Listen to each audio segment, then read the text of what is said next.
Hi, I'm Mel, and today we're playing Stardew Valley, and it's a completionist run. Now, the thing that inspired me to do this completionist run was the fact that they've now added 14 heart events to all of the spouses when you marry them, and I want to see all of them, so we will be marrying, then divorcing each and every bachelor and bachelorette in Stardew Valley. This is going to be a challenge for me because usually I finish Shane's story and then marry him immediately, and that is the end of courting for me. So we'll have to see how this goes. So let's talk about what our completionist run may end up looking like. These suggestions for a completionist run are from a Reddit post that I will link down to below, so you can go check it out yourself. Upgrade all tools to Iridium quality, reach a 10 heart friend level with every NPC, level up every skill to 10, collect every wallet item, complete the community center. Since I cannot take the Joja route, I've never been able to take the Joja route. Ship at least one of every item. To finish off the collections tab, catch at least one of every fish, find and donate every artifact and mineral, collect every recipe and cook at least one of each, complete every achievement, find every secret note and complete any tasks they assign, have at least one of every building from both Robin and the wizard on your farm. This one, I'll do it, but I will take them off because some of those are really ugly, like the warp towers that the wizard gives you. Those are really ugly in my opinion. Have at least one of every type of animal on your farm, fully upgrade your house. Hey, they took out the cowboy's crazy tongue. Anyways, reach the bottom of the mines, reach level 100 in the Skull Cavern, complete every task in your journal, craft at least one of every item, find the Junimo plush and the stone Junimo, unlock the casino,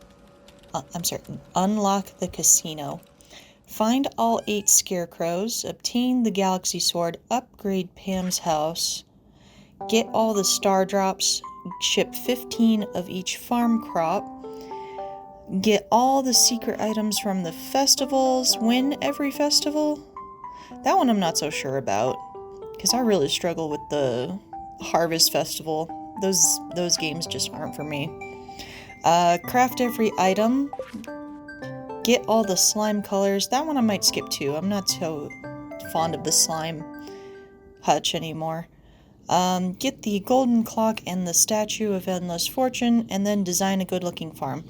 So that last one, design a good-looking farm, is the reason why I would take out the wizard towers, just because I'm not a fan of those. They're so different looking from each other, it's really hard to make them look cohesive, in my opinion. Though, to be honest, I may be basing that opinion on the fact that none of the aesthetic farm layouts that I've seen on Pinterest use them. So I'm thinking about maybe making that a personal challenge to find a way to present the teleportation towers in a aesthetic way. Ah, here's Robin, the local carpenter, welcoming us to Stardew Valley. It's really a shame how friendly she's being, since I'm gonna ruin both of her kids' lives. I think I might be a little too fond of cleaning and organizing, because I love seeing how messy the farm is when I first start out, and knowing that I'm gonna be the one to fix it. I really like that part of Stardew Valley.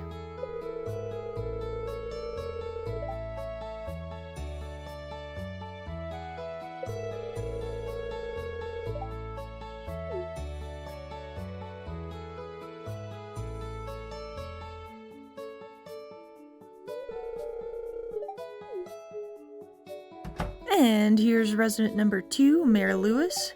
He's going to be making bank from all of the divorce fees we'll be paying over the next few years.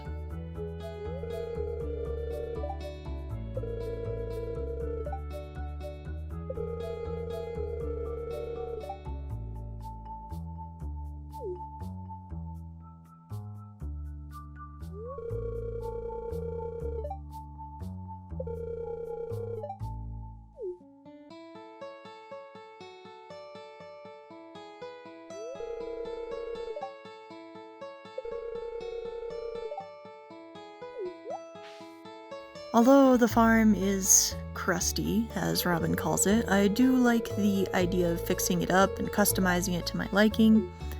Something I'm actually currently saving up to be able to do in real life. But I think I'll talk more about that in a future video. Don't worry, Lewis, all of the townspeople will know me soon enough. Alright, it's day 1, time to start building our empire. Although the main focus of our run is not necessarily making lots of money, we will need lots of funds in the late game for the divorce fees and memory wipes. Because although I joke about treating the marriage candidates poorly, I don't think that I'm going to be able to live with the consequences of my own actions. I know I'm going to get attached to these characters and then be sad when I break up with them.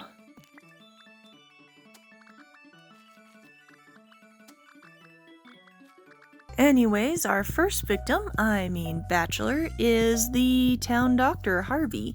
He is not one of the candidates I have tried marrying before, and if I'm being honest, I think he's kind of boring.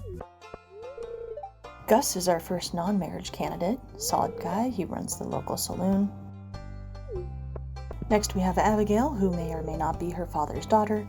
Her plotline is a lot of fun. You learn a lot about her interest as being an adventurer, and she likes video games. Overall, perfect character, 5 out of 7. Her dad, Pierre, runs the local general store, our main source for seeds.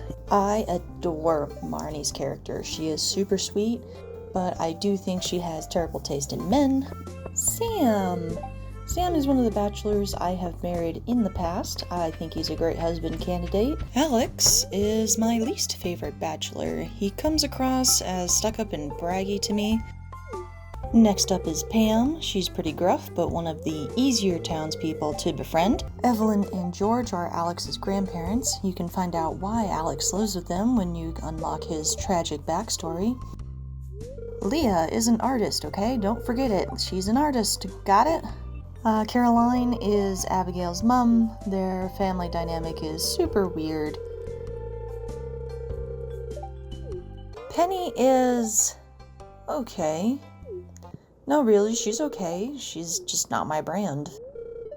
Clint is the resident nice guy. Oh, Emily. Emily. She's that crunchy granola kind of weird. Vincent is one of 2 small children you can bother on a daily basis in Pelican Town. Thanks, Jody. You weren't what I hoped for either. Demetrius, scientist and father, only protective of his daughter despite having a whole nother kid. Excellent parenting, 5 stars. Okay, so Linus is a really cool dude. Oh yeah, Shane is definitely the best bachelor. You can tell by the gruff way he dismisses every time you try to interact with him. At this point, we're basically at the end of day 1, and we've talked to more than half of the town, I'd say. Unfortunately, after a certain hour, it's hard to find people to talk to since everybody locks their doors at night. We'll just have to get a fresh start tomorrow. And we're starting off day 2 with some mail time. It's from Willie, and he wants to show us his rod. We better get down to the beach. But first, let's harass this small child.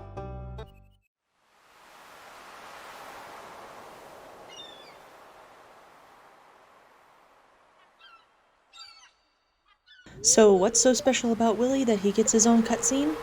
Well, it's not so much that Willie gets a cutscene as it is that the intro to the fishing skill gets a cutscene.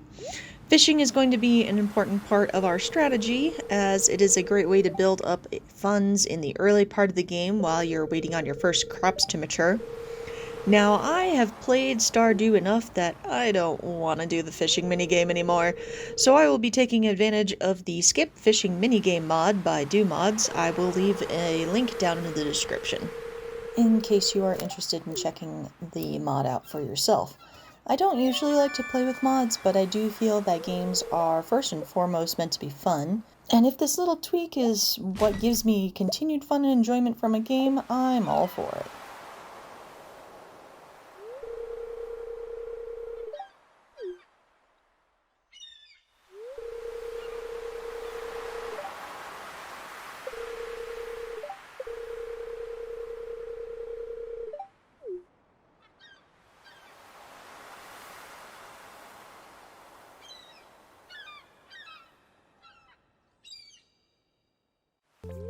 Haley may actually be my least favorite marriage candidate. She insults you right from the get-go, which is not okay. Only Shane is allowed to insult me like that. So since I'm an eat your vegetables first and dessert last kind of person, we'll be marrying Haley first and getting her out of the way, and of course we'll be saving Shane for last. However, that's still a long ways off since it's gonna be quite a slog to get through all of the group 10 hard events before I marry anybody. This is Maru. She's cute, she's brainy. I've not married her before, stay tuned.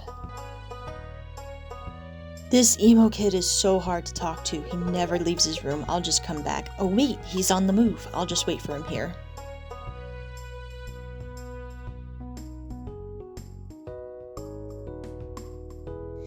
Anyways, this is Sebastian, resident bad boy. You can tell he's a bad boy because he smokes and he rides a motorcycle. Ooh.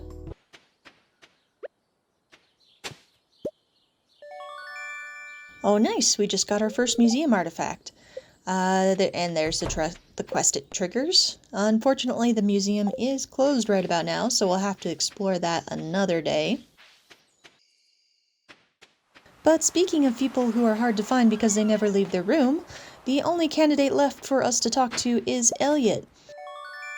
But it's fine, it probably won't take too long for me to run into him.